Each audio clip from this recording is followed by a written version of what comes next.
Hi there. Uh, I wanted to show you how FSG is made, and I didn't want to do it by just walking you through the existing code because I'm an educator and my interest is in sort of showing you Minecraft interested folks how to use a goal to propel yourself to learn some code, or just to follow your passion a little bit, right? So to some extent, I think that when you have a really clear deliverable, it makes it so that nothing can stop you until you get it done. And I want to show you the kind of ugly, wart ridden process of figuring something out in code for me. And I'm not, I'm not a world class coder, actually. I'm kind of a hacker. But I thought it would be interesting to kind of look at how seed finding, as, I don't know, not an art form, but kind of a fuzzy analogy for life and things. That's too deep. But anyway, let's get started. So let me show you that. In essence, I've been asked for months to build a 1.14 FSG, and I don't know anything about 1.14 or what runners need or anything else like that. I do know that the fortresses are sort of done differently than 1.16. So, I just ask people, right? So this is kind of the process of discovering the specs of the program, I guess. Like what is it that I have to do? And there's probably a million things that people will want in a 1.14 FSG. I don't know what they are yet, per se. So I'm asking. So here, this set of images shows that 1.16 and 1.14 are very different. Great. So I'm asking around. People are like, well, it has these different kinds of regions. So that's some information for me. That's good. So I can see that there's kind of this gap and things in there. And somehow there's pairing. I don't know if that will matter to me. Then I got some good advice here to say that in a 1.14, there's two variations: Village Dark Oak Temple Lava Pool, Savannah Village Temple Lava Pool. Okay, so both of these require a temple and a lava pool, so I'll need some sort of filter to figure out whether or not there's a desert temple nearby, whether or not there's a lava pool, and if there is a village in a dark oak forest, or just a Savannah Village. Okay, that makes some sense. One of the things that FSG does when it makes a nice seed is it tries to give some sort of blind travel that really matters to 1.16, but apparently in 1.14, everybody travels in the overworld. Like, it's very unlikely. Like, look at that crazy frog, right? Like, it's very unlikely that they're going to get obsidian in order to travel down to the nether. So it's going to have to be something overworldy. Okay, cool. So I think that then I'm kind of drilling in on what sort of stronghold travel do people want. It seems like, an ocean is important. Exposed portal room is really important to saving time. What makes a good seed in 1.14? And, probably you all know better than I do if you're watching this. But that's, I think, the point that I'm trying to make on a meta level is that half of the process of coding, in my opinion, is interacting with people and learning, what makes them tick or what do they really care about. And coding starts with human desire, right? And you translate your human desire into kind of logical code. You translate the logical code into machine operations, and then, that's just dumb little things that a processor can do a trillion times a second. So, it begins with human desire, right? So what is it that people will need or want or anything like that? So I think what I settled on for now is that actually fortresses are where I should start. So let's say that, in fact, let's do a little bit of a process here. I'll just show you live. Goals. Does this show up on my OBS? No, it doesn't show up on my OBS. It's too big of a screen. So good to know. All right, this will show up in just 1 second. So goals. 1, I want to have a fortress close by to 0, 0. I bet you can hear every key press in this beautiful microphone. 2, temple near 0, 0. 3, a lava pool near 0, 0. 4, village near 0, 0. 5 if village is savannah. Well, okay, 5 closest stronghold is ocean, maybe. 6 if the village is not savannah, then dark oak forest biome near 0, 0. Okay, so I think those are my 6 goals. See if that all shows up on OBS. Yeah, there it is. And so I'm going to start with just, make a little video here. And my job right now in this one session is purely to see if I get the fortresses right. Hey, and there's some confirmation from a potential user. Sounds good to me. Okay, cool. So, that was probably 45 minutes of putzing around in conversations to get to the stage where I've understood what the user wants enough. And I'll tell you this, as soon as you deliver something, the world will let you know all the places in which you've screwed up and all the things that they want more, right? They're like, oh, it'd be great if you could also do this, this, this, this, this, this, and this. And then I have to say yes or no, that is impossible. Anyhow, those are all the realities of being the person who makes it happen, right? Like when I see coding a lot like being a parent, and you bring this child into the world, and the process is really painful and kind of gross. And then once they're there, you're responsible for them 24/7. Eventually, they become competent and kind of stable out and live on their own, maybe. But it's your baby. Okay, so let's start with fortress close to 0, 0. So I know the following. I know that 1.16 and 1.14 are different. Here's my proof. All right, the nethers are vastly different in 1.16, where I have some expertise, and very different in 1.14. Okay, cool. So what do I do with that? Well, I have to go to some expert, right? Or actually, I can look inside of source code or something like that, and I've got some sources for that. There's some cool libraries out there. I'll show you in a second, maybe. But this is Matthew Bolin here, and he says, well, the seeding of the fortress is this function. Okay. Then they burn a call. Then they do this thing to see whether or not it should spawn at all. And then they do this thing to find the chords inside of the region. Okay, now I understand what all that means, and I try to translate it back into my own language to confirm that I've understood correctly. You who are watching this probably don't know what all that means, and that's okay. So here's a place where I can add some value to your life, maybe. So when it comes to the seed finding process, we got a seed, and we know, in essence, for every structure in the game, there is this concept of regions. And really, if you think about it, Minecraft is this infinitely generatable game. You could go 10,000 chunks away. You could teleport 10,000 chunks away, and it should just be able to start loading. And yet it should be driven by a seed so that anybody who has the same seed gets the same world. And how do you pull that off? Just in terms of what Mojang had to do. Well, in essence, where you are needs to have something that feels like randomness, and that randomness has to be a function of the seed, but it also can't quite be,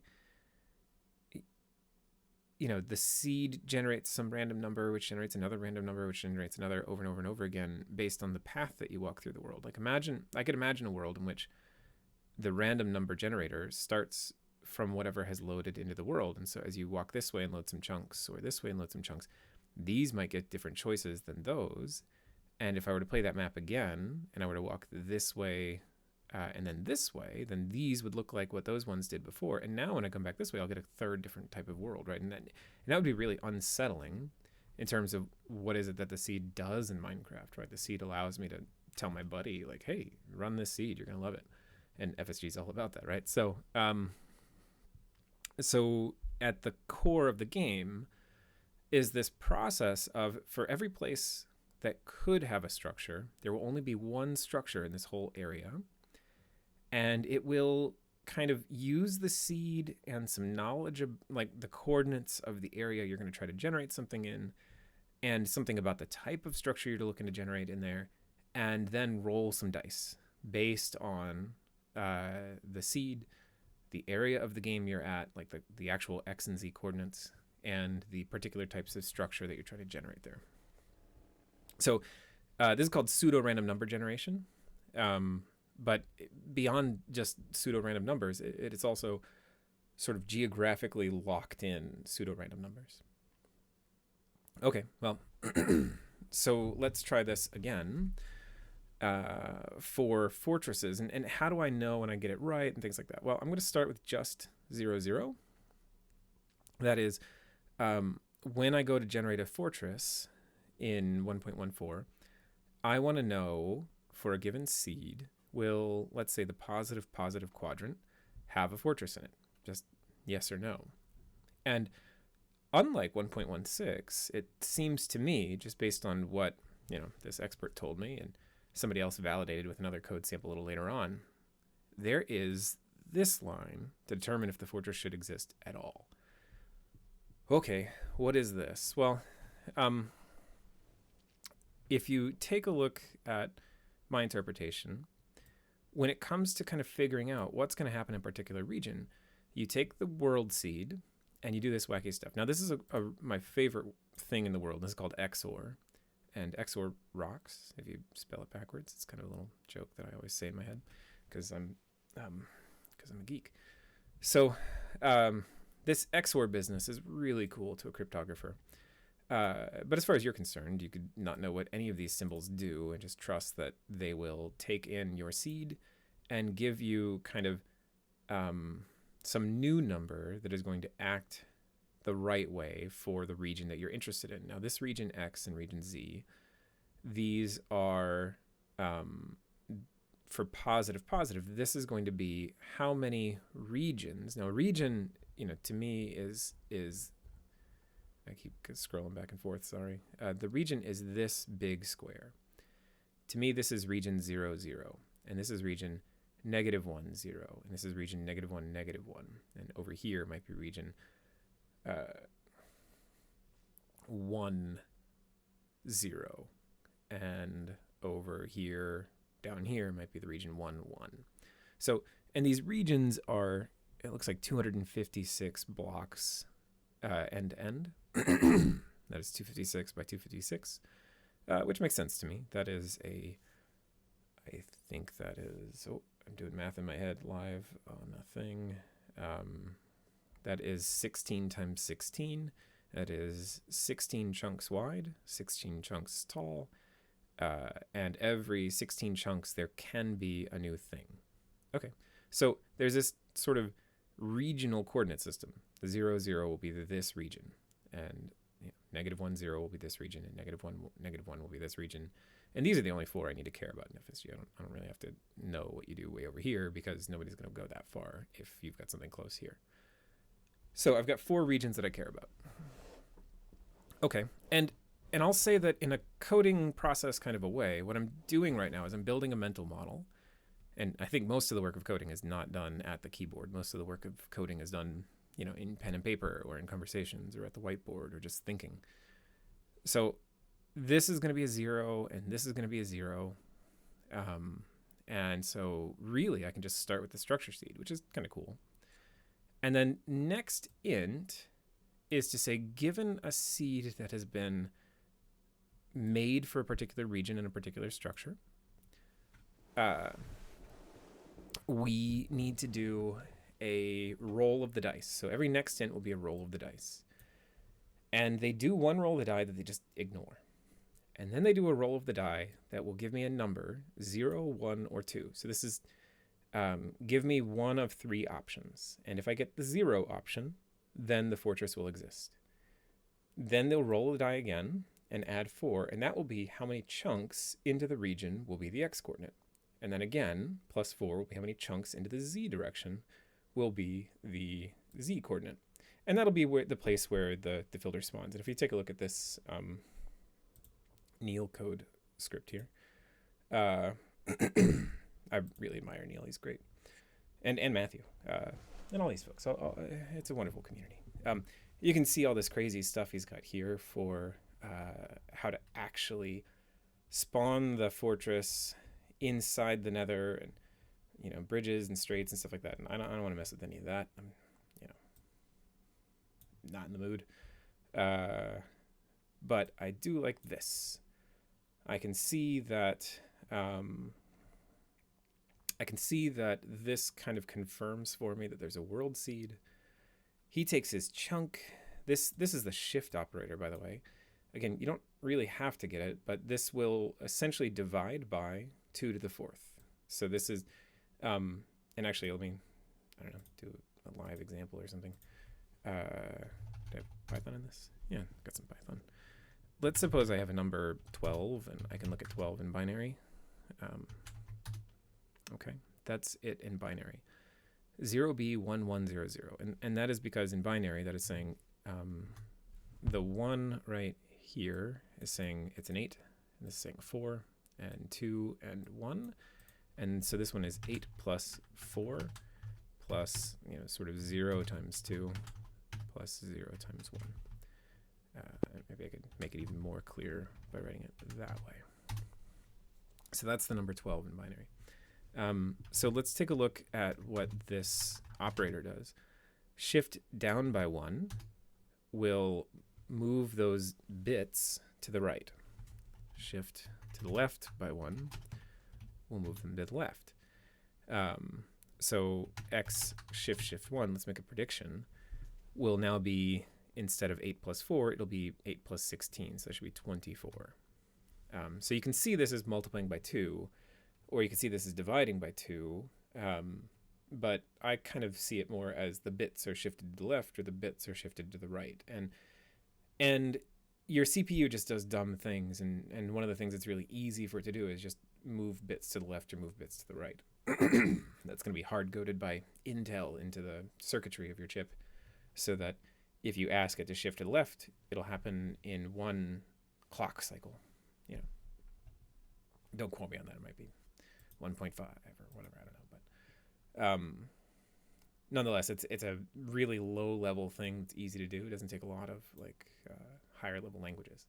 So this will shift to the right by 4. And what does that mean? Well, this is saying if I have the chunk X, maybe I'm at the 16th chunk, dividing by 16 will get me to 0, right? And we were looking for 0, 0.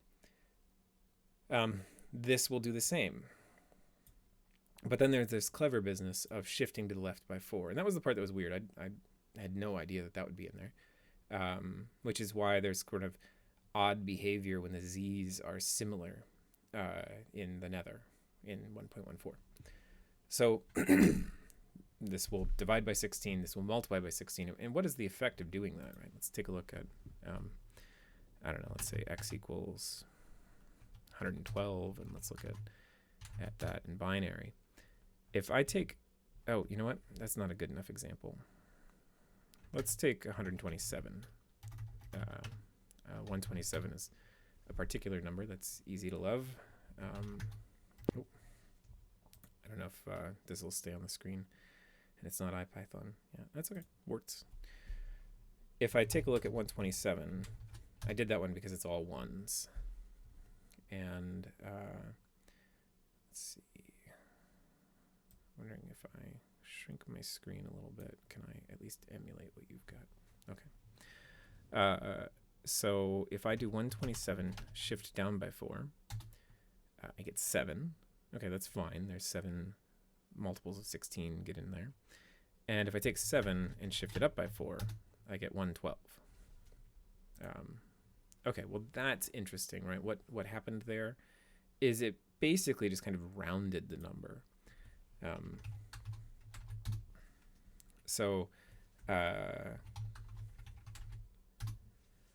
What it did is it took these bottom 4 ones, got rid of them, and then added them back as zeros.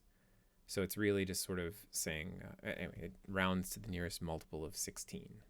Okay, fine. who cares? It just does some weird stuff, you know. So all I have to do is emulate the Java random number generator for Nextend 4 times, and I should have a prediction for what happens to a fortress. Okay, now prediction's the key to everything when you're coding. That is, or just in life, I don't know.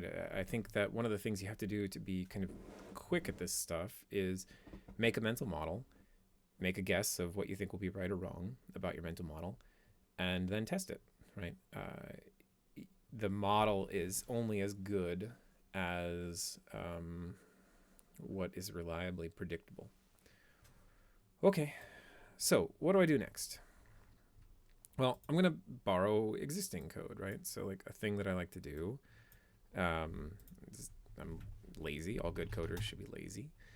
And so what I'm going to do is I'm going to copy maybe my existing FSG code into, you know, version 114.c, something like that.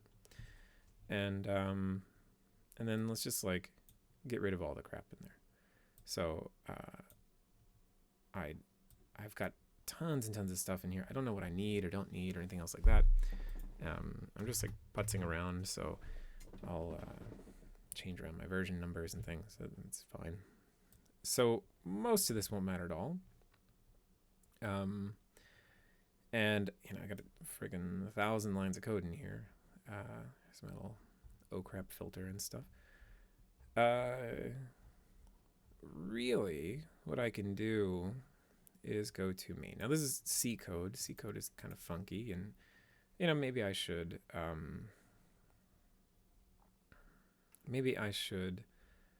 set this up kind of outside the FSG framework and just, you know, mess around with the seed part. So I'm looking through this to say what actually matters to you guys here. Well, this line, this is okay. Start with a seed variable. These lines kind of are important. And what are they doing? Well, they're setting a 64-bit integer. In this case, it's unsigned.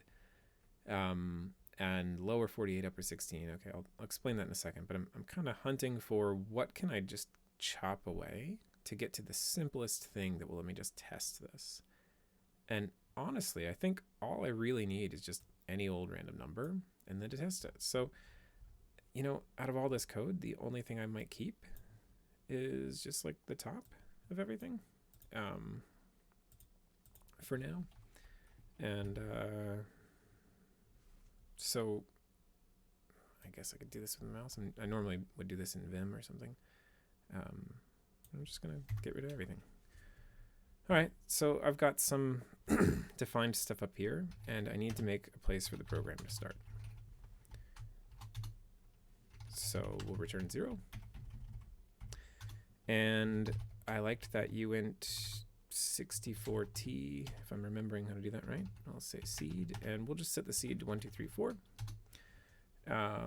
And let's go to like chunk base or something, and put in 1, 2, 3, 4 as the seed, and change the version to 1.14 Java. And we're gonna go straight to the nether. And what am I looking for? I'm looking for,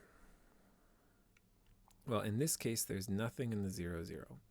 So I might screw around with this, get some other random numbers until I do get something in 0, 0. I'm looking positive, positive. These are just not existing. It's fine.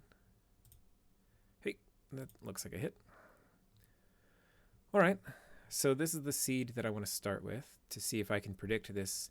I don't think I'll get the 1, 2, 3, 9, 1. I might get the 1, 2, 3, 9, 1, but if I get it to be close enough, then I'll say, hey, you've got a close fortress. So I want to see if I can predict that this one will exist.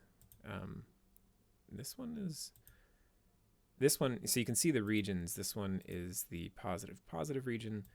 This one is the negative positive region. This will be -1, 0. This will be 0, 0.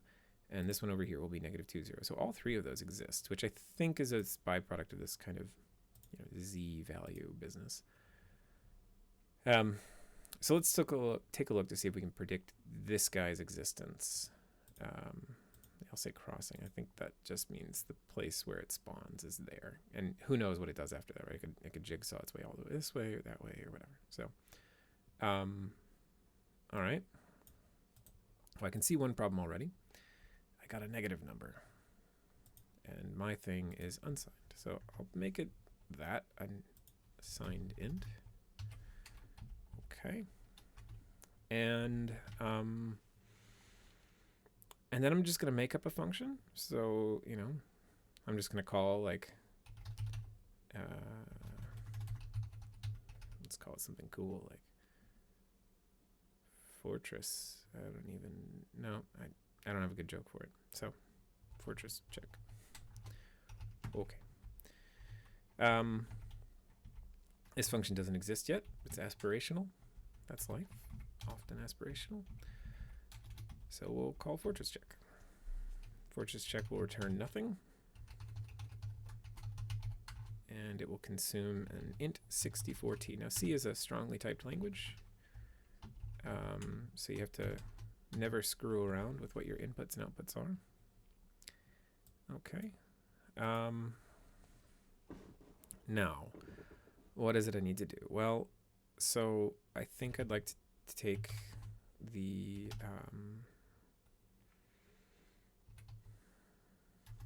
I don't know, call it a dummy seed.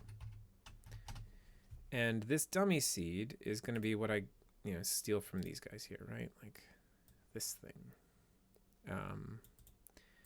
Now, I think it's supposed to be a 48-bit number. I kind of know that from my world. So what do I do with this? Well, right now, this will be 0. This will be 0. 0 shift, 0 shift, that won't matter at all. So I think it'll just be seed for our 0, 0, 1. And it needs to be modded by 2 to the 48. That's a little bit tricky. Here, I'll use that shift trick to take the number 1 and turn it into 2 to the 48 by just being 1 with a bunch of zeros after it. 48 of them, to be exact. So I think this will do the job there. And here's the other thing about this, right? Like it's not that this code is great. It won't be great. But I make a guess, I test it, and if my guess is right or wrong, I want to know that as quick as possible. That's it, right? Like it's more about the speed of getting your model right and failing early and often in order to succeed sooner and all that kind of stuff. Like it's more about just getting brave enough to go try stuff and then passionate enough to just not settle until you have an answer. So maybe that's the only lesson here. All right, let's try this Nextend business. Now, one of the downsides of having deleted everything is that I do actually kind of want to see in some existing FSG code, how do I do this Nextend business? Well, so here's a Nextend that's kind of done in a weird way. I think that was before I learned about the actual decent way to do it. So this is kind of how I can do a Nextend call using this QBiomes library. So let's try it out. Nextend. So there's a bunch of stuff going on here. One, this is the dummy seed. So I put that ampersand there because, well, how do I explain this? In essence, a variable, all of the coding and everything else like that, it just hides the fact that what you're really staring at is a long piece of paper, a long piece of Turing tape where you can write stuff. So one of the things I like about C is that it doesn't try to fool me. It doesn't try to BS me. It shows me exactly how the CPU works, and it just demands more of me to get closer to thinking like the CPU. And I love Python and stuff. I use it for the demos. Like if I need to go fast, I can use that high-level stuff. But anyway, this variable lives at an address, and this is the address of operator. So basically, if I've got a long strip of, let me see if I can pull up like a Turing tape image. There you go. Look at that. Double check that shows up there. Nice. Good. This is what a computer program is on some fundamental level. There's just zeros and ones written at addresses, and I can control whether or not I go left, right, read, write. Everything else is just abstractions around this.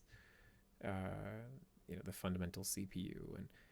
And you know, my operating system will actually hide the reality of where everything is located. And some of these are being read to know what to show on monitor and things like that and so on. And so it gets very complex very quickly in order to just make this useful. But you can do trillions of these operations per second, which means that we can accomplish all sorts of crazy stuff like recording a video to the internet or whatever.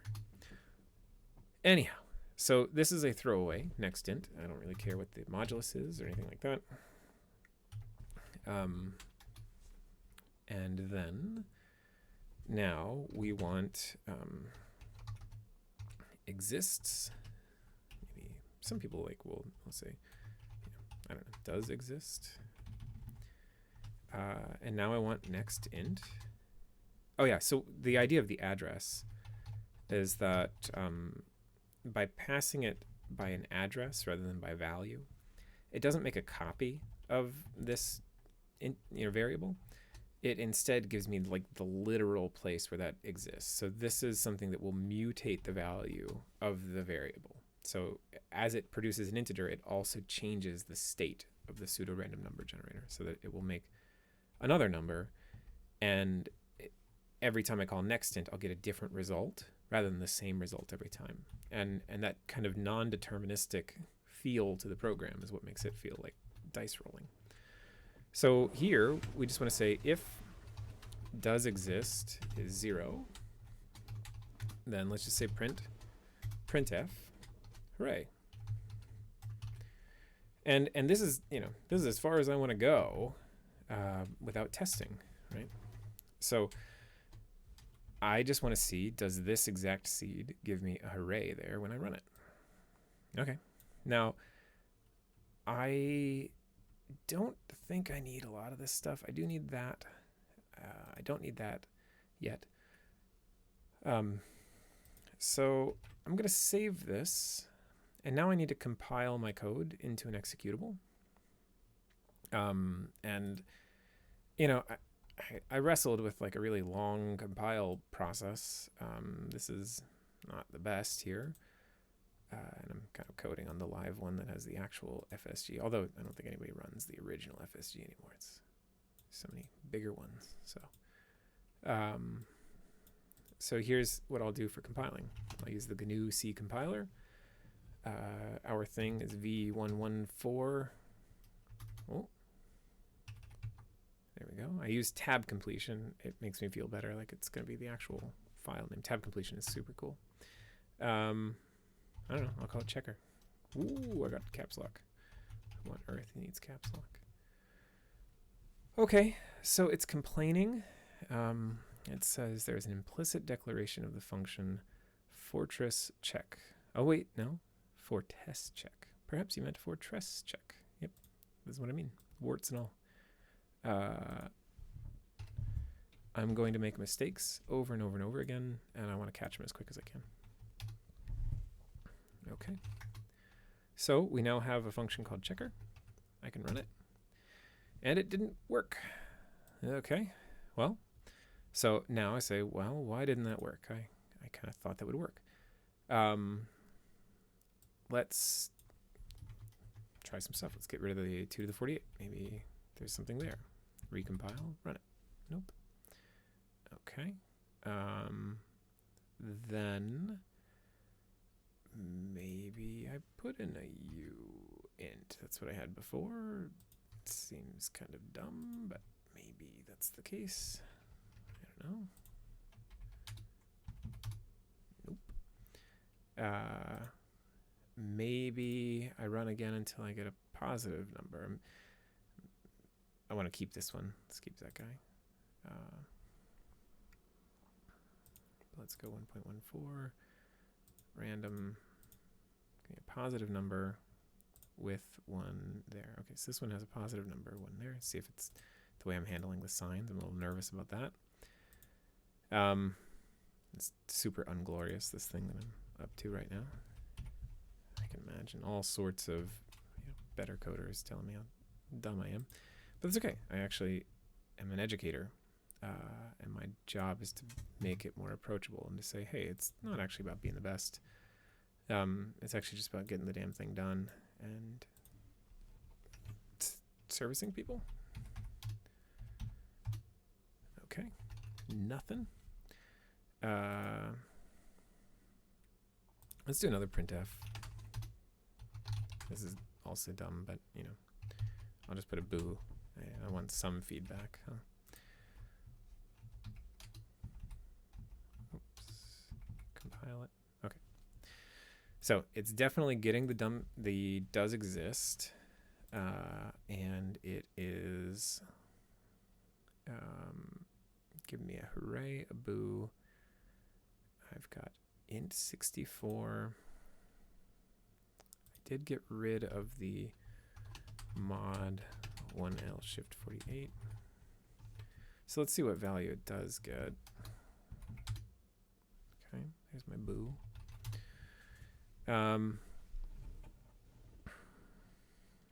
Okay. So let's see. Now, when I did this in 1.16, looking at fortresses and things, there was also the seed. Maybe, or this salt. Maybe it, well, let's ask the folks who know better than I do. Does this still use a salt? Question mark. And we can actually go and answer that for ourselves a little bit. Let's look at some source code. Oh wait, I bet I didn't change my OBS back over to Discord. So I just asking, hey, does this use a salt? And I probably shouldn't have asked. I should probably just tried it. So copy. So let's take this thing and let's add the salt. I doubt this will work, but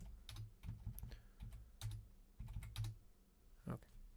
And there's a 1 in 3 chance that, you know, I'll get a false positive there anyway. Okay. So, let's take a look. So this could come down to the way Java set seed works. And clearly this code here is going to be accurate. I'm pretty sure that I've got, you know, this 0, XOR 0. You know, I could put in the 0 and see if I got something wrong there, but I doubt it. This is more about how the set seed works. And I have a feeling that the set seed probably does some of the other stuff that Java set seed does that I'm just kind of forgetting. So let's take a look at how I initialized a seed before, and let's try to do that. And I, you know, there was a lot of this kind of beating your head against the wall type of stuff to, oh, we do have a magic thing. I think what setSeed does is it XORs with this crazy value also. Let's try that. Dummy seed equals dummy seed XOR that.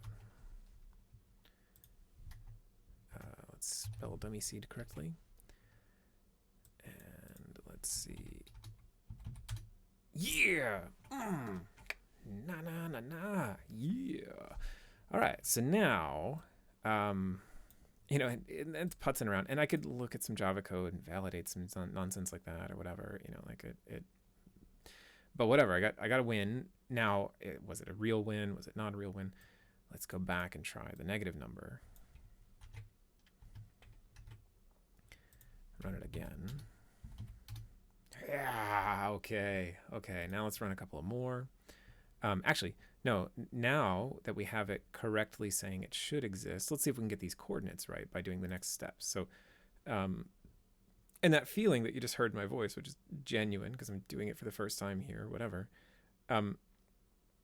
That feeling is the process of your model working. So let's go. Let's try out int chunk x. Let's spell it correctly. Chunk x will equal next int of this dummy seed, and what was the value? 8. they were saying kind of +4. And we will then have control C, chunk Z will equal that. And so now we'll just say the X chord will be approximately chunk X, and the Z chord will be approximately this guy. Oops. So here's how printf works. It's a formatted print string, so I'm going to now provide it this argument as an integer, and it will throw it into what it shows on screen. So I'll say chunk X, and actually I want to shift by 4 so I can see that it looks close to what I see in chunk base, right? Okay. 112.80. 112.80. And so if those are within 16 of the correct spot, I'm feeling good about that. Say, okay, yep, I have correctly identified that there is a nether fortress nearby. And now all I need to do is, I could say if all I want to do is check that 0, 0 quadrant, now let's check one of the other quadrants, see if the rest of this model is correct. Does this one has a neg guy. So let's take this other seed. And let's see if we can get it correct at the neg region. So for this one, we want to look at this wacky business here. And more or less, that will be, well, okay, so he's got this chunk shift. I know that's just a region business. Okay. Let's try that.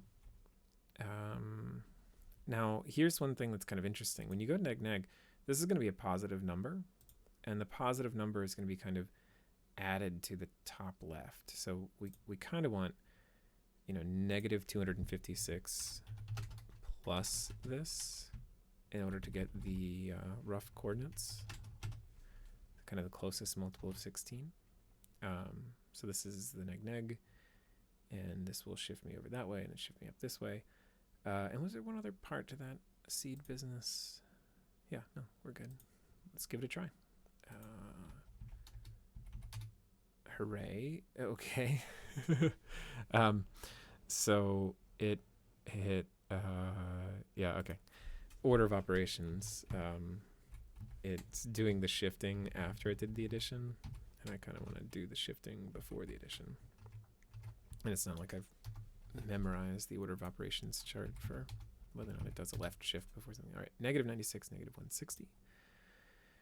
Negative 96, negative 160. Yeah, so that's going to be within 16. So, I've got this point right here, and they're just like plus a little delta up there. Okay, cool. So hopefully you got some value out of that. I don't know. It could show you a little bit about how kind of Minecraft random goes, and maybe I should make a script and something really, tight and YouTube friendly or whatever, but I don't care. I'm a professor. I'm interested in showing you, making you feel confident to go play with this stuff. So reach out in the Speedrun Discord, and me or my students will happily show you more stuff, and maybe I'll make some more videos if you like it on how the actual kind of math goes. But this is a really good example of, creating a filter from scratch to test something out. I could make this better and add in the actual region XYs and do this where it checks all 4, and now it does a little bit of math to see, how far is it from 0, 0, and then it'll return like a yes, no to see, hey, you have a close fortress, or you don't have a close fortress for this seed. So then I can try a bunch of different seeds and say this one has a close fortress, and then rinse and repeat for all 6 of these different filters, and then I've got my 1.14 filtered seed glitchless, starter pack. So when I said these, I was referring to the Discord. So these are the 6, right? Fortress close by, temple, lava pool, village, whatever. Once that goes out to the world, then people will, write me DMs or things and so on and be like, hey, I thought it would do this and it sucks, and I thought it would do this and it's great. Or they'll say, hey, I'm really glad you made this happen. Could you also add this, et cetera, et cetera, et cetera. And that's life, you know. Okay, thanks. Hope you enjoyed. Talk to you later. Bye.